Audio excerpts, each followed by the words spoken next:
ஒரு படம் ஹிட் ஆகணும்னா அந்த படத்துல நல்ல கதை இருக்கணும், நல்ல காமெடி இருக்கணும், சென்டிமெண்ட் இருக்கணும், லவ் இருக்கணும், ஃபைட் சீன்ஸ் இருக்கணும். ஸோ இந்த மாதிரி நிறைய விஷயங்கள் இருக்கும் போதுதான் ஒரு படத்தை நம்ம விரும்பி பார்ப்போம். ஒரு படத்துக்கு ஒரு கதை எந்த அளவுக்கு முக்கியமோ அதே மாதிரி காமெடிங்கிறதும் ரொம்பவே முக்கியம். அந்த மாதிரி 80s 90s அண்ட் 20ஸ்ல காமெடிக்கு ரொம்பவே ஃபேமஸான ஒருத்தர் யாருன்னு பார்த்தீங்கன்னா நம்முடைய வடிவேலு சார். அவரை பார்த்தாலே சிரிப்பு வரும். காமெடினா அது வந்து வடிவேலு சார் தான். கவுண்டமணி, செந்தில், விவேக், ஸோ இவங்க வரிசையில டாப் நம்பர் 1 இருந்த ஒரு காமெடி ஆக்டர் யாருன்னு பார்த்தீங்கன்னா நம்முடைய வடிவேலு சார். சோகமா இருக்கும்போது ஏதாவது ஒரு காமெடி சீன் அப்படி வரும்போது நம்மள அறியாமலேயே நம்ம வந்து சிரிக்கிறோம். அவருடைய ஃபேஸ் ரியாக்ஷன், அவருடைய பாடி லாங்குவேஜ், இதை பார்த்து நம்ம சிரிக்கிறோம். ஸோ இந்த மாதிரி காமெடிக்கு ரொம்பவே ஃபேமஸான வடிவேலு சார் கடந்து வந்த பாதைகள், அவருடைய ஸ்டார்டிங் ஸ்டேஜ்ல எப்படி இருந்தாரு, இன்னைக்கு எப்படி இந்த அளவுக்கு நம்பர் ஒன் லெவல்ல இருக்காரு. ஸோ அவர் படங்கள் நடிக்காம இருந்த டைம்ல கூட நமக்கு காமெடினா வடிவேலு சார் தான் அப்படிங்கிற மாதிரி நம்ம எல்லாருக்குமே ஒரு ஃபேமஸான வடிவேலு சாரை பத்தி இன்னைக்கு நம்ம இந்த வீடியோல பேச போறோம். ஸோ நீங்க கேட்கலாம் எதுக்காக இன்னைக்கு அவருடைய டாபிக் எடுத்த அப்படின்னு சொல்லிட்டு. ஸோ நான் நேற்றைக்கு ஒரு காமெடி பார்த்துட்டு என்னால சிரிப்பு அடக்கவே முடியலை. ஸோ அதுக்கப்புறம் நான் வந்து அவருடைய பழைய வாழ்க்கை, அவர் எப்படி வாழ்ந்தாரு, எப்படி இருந்தாரு, ஸோ அவருடைய கடந்த கால வாழ்க்கையை நான் சர்ச் பண்ணி பார்த்துருந்தேன். ரொம்பவே கஷ்டங்களை தாண்டி வந்திருக்காரு. ஸோ அதை பற்றி நான் பேச போறேன். இது ஒரு மோட்டிவேஷன் வீடியோவா நீங்க வந்து எடுத்துக்கோங்க.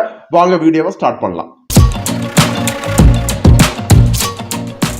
நீங்க இப்பதான் முதல் தடவை நம்ம சேனலை பாக்குறீங்கன்னா கண்டிப்பா சப்ஸ்கிரைப் பண்ணுங்க, பெல் ஐகானை கிளிக் பண்ணி வைங்க.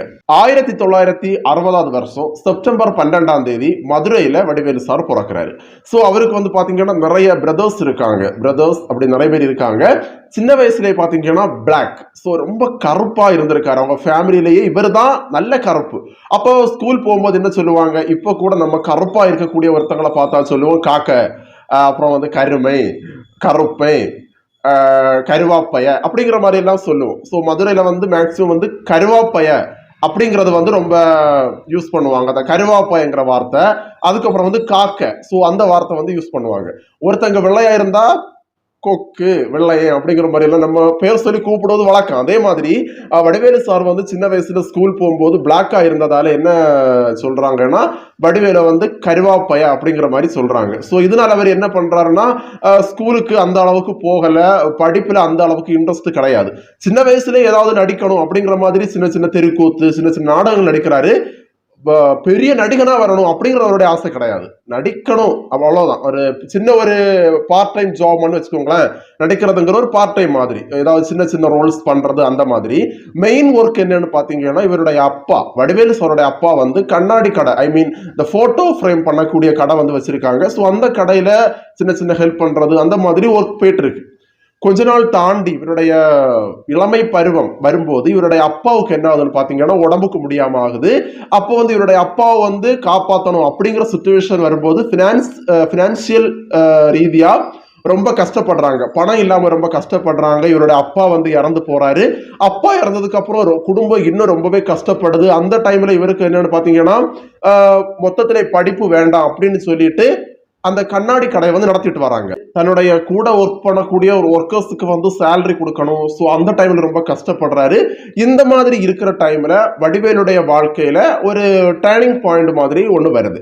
அந்த டைம்ல பாத்தீங்கன்னா ராஜ்கிரண் வந்து படத்துல ரொம்ப ஃபேமஸ். அந்த டைம்ல அவர் ஸ்டார்டிங் ஸ்டேஜ் ராஜ்கிரண் சாருடைய படங்கள் அப்பதான் அவர் வந்து நடிச்சிட்டு இருக்காரு. அவருக்குன்னு ஒரு ஃபேன் கிளப் இருக்கு மதுரையில, ராஜ்கிரண் ஃபேன் கிளப் அப்படிங்கிற மாதிரி ஒரு கிளப் இருக்கு.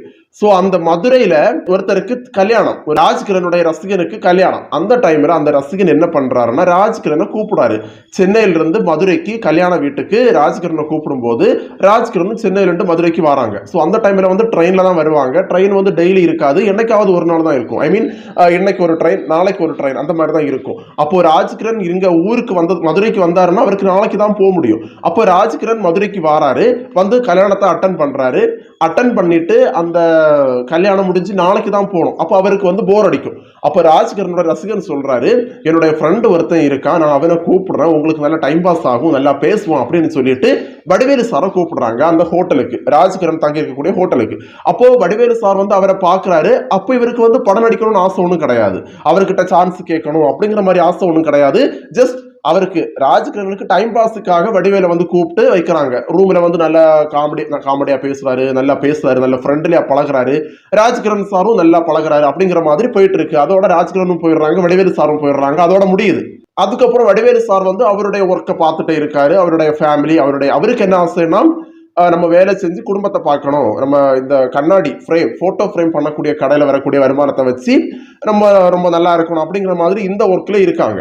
2 வருஷம் தாண்டி ராஜ்கிரண் சார் என்ன பண்றாருன்னா என் ராசாவின் மனசுலே அப்படிங்கிற ஒரு படத்தை வந்து டைரக்ட் பண்ண போறாரு. அந்த படத்துல கவுண்டமணி சார் கிட்ட அடி வாங்குற மாதிரி ஒரு ரோல் வேணும். அது மட்டும் இல்லாம சின்ன சின்ன பார்ட்டுக்கு ஒருத்தங்க தேவைப்பட்டாங்க. ஸோ ராஜ்கிரண் சார் வந்து நிறைய பேரை தேடுறாரு, அந்த ரோலுக்கு ஒரு ஆள் வேணும் அப்படிங்கிற மாதிரி நிறைய பேரை தேடும் போது இவருக்கு திடீர்னு ஸ்ட்ரைக் ஆகுது 2 வருஷத்துக்கு முன்னாடி பார்த்த வடிவேலுவை. ஸோ வடிவேலுவை எப்படியாவது கூப்பிடணும் அப்படின்னு சொல்லிட்டு அவரை எப்படியாவது காண்டாக்ட் பண்ணணும் அப்படின்னு சொல்லிட்டு நினைக்கிறாரு. இப்போ இந்த ஜெனரேஷன்ல நமக்கு வந்து ஒருத்தங்களை காண்டாக்ட் பண்ணணும் நிறைய வழி இருக்கு. ஃபேஸ்புக்கில் போய் அவங்க மியூச்சுவல் ஃப்ரெண்டை வச்சு நம்ம சர்ச் பண்ணி எப்படியோ ஃபோன் நம்பரை எடுத்துருவோம். ஆனா அந்த டைம்ல வந்து ஒருத்தங்களை காண்டாக்ட் பண்றது அவ்வளவு ஈஸி கிடையாது. அதுவும் 2 வருஷத்துக்கு முன்னாடி பார்த்த ஒருத்தங்களை காண்டாக்ட் பண்றதுங்கிறது வந்து ரொம்பவே கஷ்டமான விஷயம்.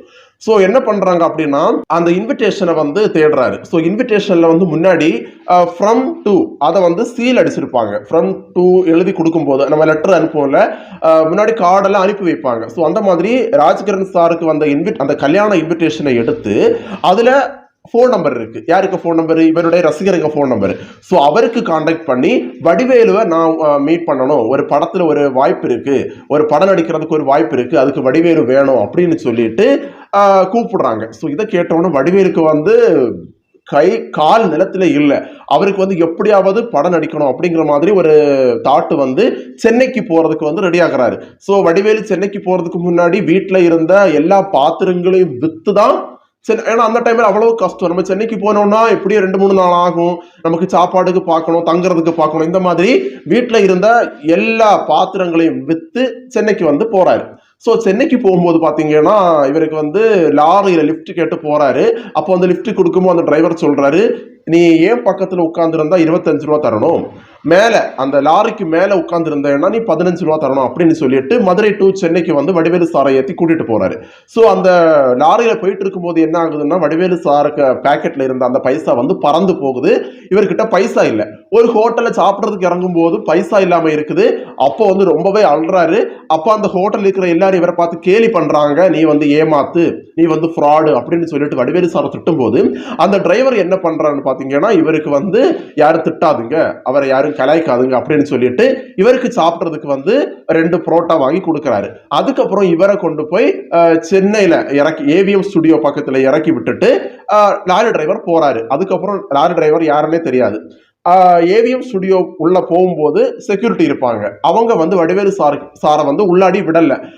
கேட்குறாங்க, நீங்க எதுக்கு வந்தீங்க அப்படின்னு. அப்போ வடிவேலு சார் சொல்றாரு, நான் வந்து படம் நடிக்கிறதுக்கு வாய்ப்பு கேட்டு வந்தேன், என்ன ராஜ்கிரண் சார் வர சொன்னாங்க அப்படின்னு சொன்னதுக்கு அப்புறம் உள்ள விடவே இல்லை. சரி நடிச்சு காட்டு அப்படின்னு சொன்ன உடனே இவரு அந்த ஏவிஎம் ஸ்டுடியோ முன்னாடி அந்த ரோட்ல நின்றுட்டு நடிக்கிறாரு, ஆடுறாரு, பேசுறாரு. ஸோ இதை பார்த்தோன்னே அந்த செக்யூரிட்டி சொல்றாரு, நீ ஃபியூச்சர்ல ஒரு நல்ல ஆளா வருவ, உள்ளாடி போ அப்படின்னு சொல்லிட்டு உள்ள வந்து விடுறாங்க. உள்ள போனதுக்கு அப்புறம் நம்முடைய ராஜ்கிரண் சாரை பார்க்கிறாரு, படம் நடிக்கிறாரு. என் ராசாவின் மனசுலே அப்படிங்கிற படத்துல வந்து நீங்க பார்த்திருப்பீங்க, அந்த போடா போடா புண்ணாக்கு அப்படிங்கிற ஒரு பாட்டு வரும். இப்ப கூட அந்த பாட்டு ரொம்ப ஃபேமஸ். ஸோ அந்த பாட்டில் நடிக்கிறாரு. படம் ஷூட்டிங் முடிஞ்சு மறுபடியும் மதுரைக்கு வர்றதுக்காக நிற்கிறாரு. அப்போ ராஜ்கிரண் சொல்றாரு, நீ மதுரைக்கு போனா மேக்சிமம் எவ்வளவுதான் சம்பாதிப்ப, கம்மியா தான் சம்பாதிப்ப, நீ இங்க இரு, இங்கே சென்னையிலே செட்டில் ஆயிரு, நான் உனக்கு இன்னும் நிறைய பட வாய்ப்புகள் தரேன், உன்னை நான் இன்னும் பெரிய ஆளாக்கி விடுறேன் அப்படின்னு சொல்லிட்டு ராஜ்கிரண் சார் வந்து வடிவேலு சாரை வந்து அங்கே தங்க வைக்கிறாரு. வடிவேலு சார் வந்து அந்த ஏவிஎம் ஸ்டுடியோல தங்குறாரு. அதுக்கப்புறம் வந்து அங்க உள்ள ஒர்க் எல்லாம் பாக்குறாரு, துடைக்கிறது, கணக்கு வழக்கு பாக்குறது, சேர துடைக்கிறது. ஸோ இந்த மாதிரி சின்ன சின்ன வேலைகள் பாக்குறாரு.